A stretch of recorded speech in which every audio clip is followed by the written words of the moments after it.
I've been in emergency services for over 30 years now, and this is like something I've never seen before. You know, we've dealt with a lot of different health scares and different viruses coming through the country in the past, but nothing's been like COVID-19, and it's been the busiest last 2 months that I've ever experienced in the fire service, just with dealing with all the normal things we're dealing with, and then also the COVID-19 aspect of things. The big thing was getting out in front of it, and that was like setting up different protocols and screenings that we were doing for our people to try to keep them safe. Because if you get a virus like that going through a department, you can cripple the department's ability to respond to our citizens.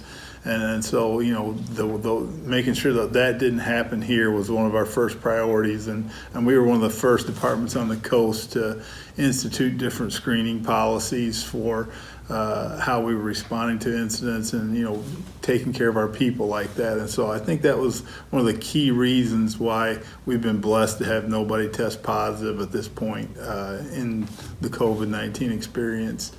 The Lord's certainly been looking out for us, because no matter what kind of policies and procedures we put into the workplace, we're still depending on the people, the men and women, when they go home, acting responsibly. And our people have done a great job of doing that and making sure they don't bring that back here where we wipe out the department. So very, very lucky and blessed on that. We love interacting with the community. We love having people come in for tours, teaching fire and life safety lessons to them, CPR, things like that. And those are things that have been cut out right now, because trying to limit exposure inside city buildings and in the community, and us going out and doing presentations in the schools and things like that. That's all been shut down for now. We're gonna have to reevaluate how we deliver that kind of training, because that fire and life safety training is vital to the well-being of our community. And so we're gonna have to figure out a way to get that information out when we are limited in the face-to-face contacts in the way that we are now. I'm tremendously proud of the men and women here at the Gulfport Fire Department and the way they've approached this. Like I said earlier on, we haven't had one person, knock on wood, that has tested positive for COVID-19, and that certainly hasn't been the experience in a lot of departments across the country.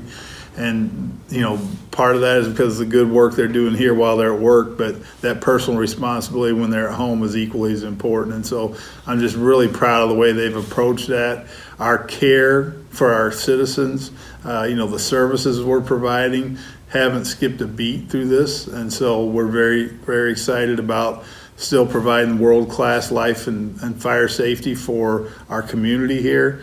And I couldn't be more proud of them. Really, really excited by what I see just day in and day out. People looking to make a difference. We had a big project going on up at Station 3 where the guys were out there until after dark doing some landscaping around a new building that we put up there.